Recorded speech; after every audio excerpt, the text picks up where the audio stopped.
Stats की बात करते हैं, पलड़ा एशिया कप में भारत का भारी रहा है, लास्ट जब खेले थे तब इंडिया जीता था 89 रन से। अब आप कहां देखते हैं दोनों टीमों को? मैं पाकिस्तान की टीम में 2-3 प्रॉब्लम्स हैं जो कभी तक सॉर्ट आउट नहीं हुई। उनकी फील्डिंग की बहुत इशू है, बहुत सारे उमेश जी वो ड्रॉप करते catches at a vital moment.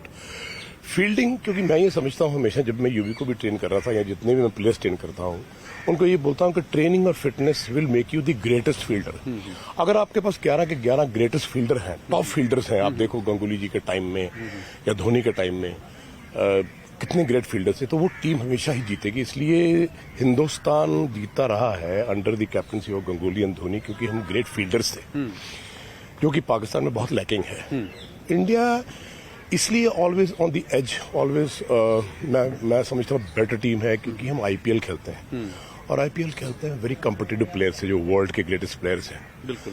तो हमारे पास लेकिन फिर भी ये जो इंजरीज हो रही है, इसके लिए मैं कुछ ये कहना चाहता हूँ, जैसे आपने एक सवाल किया है कि बहुत जल्दी बच्चे को जिम में नहीं भेजना चाहिए, आपके मसल्स और टिश्यूज टाइट हो जाते हैं, इंजरी इसलिए होती है।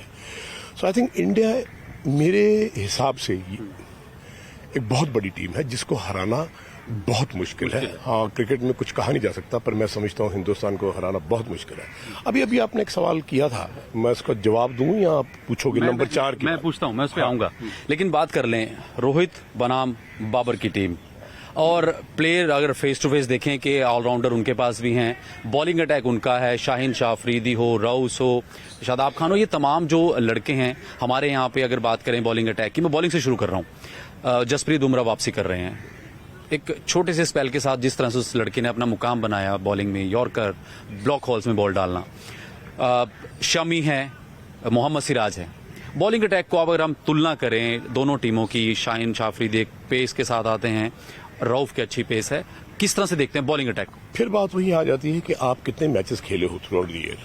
आईपीएल हम खेलते हैं, टूर्नामेंट्स हम खेलते हैं, तो हमारे जो बॉलर्स हैं वेल इक्विप्ड है मेंटली, फिजिकली, क्योंकि उन्होंने मैचेस बहुत खेले हैं। अगर कोई भी टीम, कोई भी प्लेयर, मैं समझता हूँ 365 दिन में अगर वो 200 मैच नहीं खेलता, तो उसको मैच में जाके अजीब सा लगेगा। डीएवी कॉलेज में जब मैंने प्रैक्टिस कराई थी, तो मैं यहाँ 6 दिन मैच खेलता था, उसके बाद एक दिन छुट्टी होती थी, दैट्स इट। जो करेक्शन करनी है अंदर करो। सो आई थिंक बॉलिंग साइड हमारी इसलिए एज है क्योंकि हमारे पास फील्डिंग साइड बहुत अच्छी है। याद रखिएगा उमेश जी कि बॉलर वो बहुत बड़ा बॉलर बन जाता है जिसको ग्रेटेस्ट फील्डर मिलते हैं। युवराज सिंह, मोहम्मद कैफ, अजहरुद्दीन, जितनी भी टीम थी, जितने लड़के थे, बॉलर्स को इतना सपोर्ट मिलता है फील्डर्स का। तो मैं समझता हूँ हमारे पास बॉलर्स इसलिए बेटर है कंपैरेटिवली कि हमारे पास फील्डिंग साइड बहुत अच्छी है।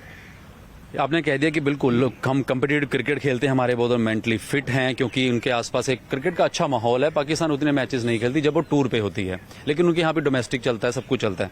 अब आप एक सवाल ये आ रहा है कि ओपनिंग को लेके आपको क्या लगता है, योगराज सिंह के जहन में क्या है कि ओपनिंग आज किसे करनी चाहिए? शुभमन गिल रोहित शर्मा को, या शुभमन गिल ईशान किशन को उतरना चाहिए, रोहित आके बाद में खेलें?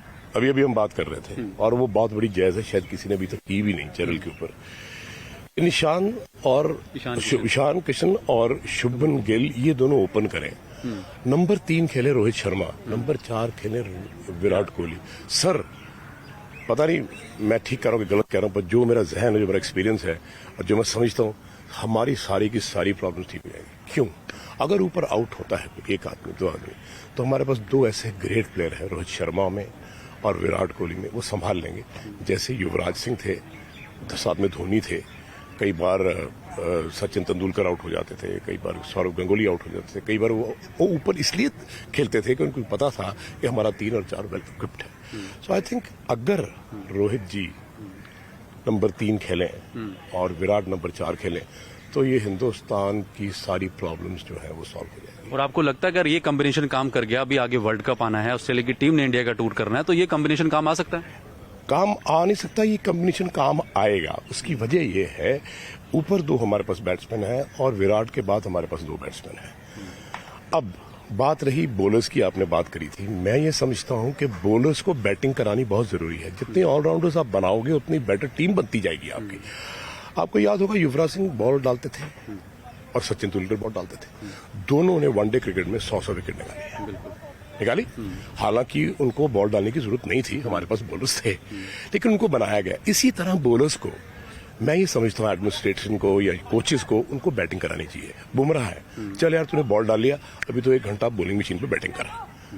और शमी है, चल भाई तूने बॉल डाल लिया, ठीक है, चल अभी 1.5 घंटा बैटिंग कर। अगर हम अपने फास्ट बॉलर्स को, हमारे स्पिनर्स को सिर्फ एक चीज ठान लें कि हम उनको ऑलराउंडर्स बनाएंगे, उनको दिन में अगर 4 घंटे गेंद डालना है तो उनको 2 घंटे बैटिंग करनी है। मैं उमेश जी आपको शटल का कहता हूं, हिंदुस्तान कभी को टूर्नामेंट हार ही नहीं सकता। इसी ये वजह थी कि जब गंगुली के टाइम में, धोनी के टाइम में ऑप्शंस बड़ी थी। वर्ल्ड कप आपको किसने जिताया बॉलिंग पे? युवराज सिंह जहीर खान ने। हालांकि युवराज रेगुलर बॉलर नहीं है। आपको याद होगा ऑस्ट्रेलिया के अगेंस्ट मैच सचिन तेंदुलकर ने लास्ट ओवर डाला था और हम जीत गए थे, याद है? इसी तरह अगर हम ऑलराउंडर्स पैदा करेंगे तो हिंदुस्तान कभी को टूर्नामेंट हार ही नहीं सकता। और आपने जो ऑप्शन दे दिया है, शायद सुन रहे होंगे कि टीम मैनेजमेंट के प्लेइंग 11 पाकिस्तान है, तो जो पहले थी नेपाल वाली वो कह दे कि हमारी प्लेइंग 11 ये रहेगी। इंडिया को भी अनाउंस करनी है। जो ऑप्शन आप बात कर रहे हो, अब आता है मिडिल ऑर्डर, और 4 नंबर पे आता हूं मैं सीधा 4 नंबर।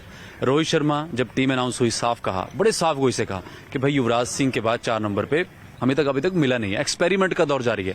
और मुझे याद है रिटायरमेंट के बाद भी जब यूवी से मैंने बात की थी, यूवी ने खुद कहा था कि हमने 4 नंबर पे लेके एक्सपेरिमेंट ही बहुत कर दिए। कभी हम अंबाती रायडू को आजमा लिया, कभी किसी को आजमा लिया। अब आज श्रेयस अय्यर की बात हो रही है या तिलक वर्मा की बात हो रही है। क्या लगता है 4 नंबर पे युवराज सिंह के बाद क्यों नहीं हम सेट कर पाए? किसी भी स्लॉट के ऊपर अगर आपको बैट्समैन बनाना है, सचिन तेंदुलकर 4 नंबर खेलते थे, उनको ओपन कराया, ठीक है, कोई वजह होगी।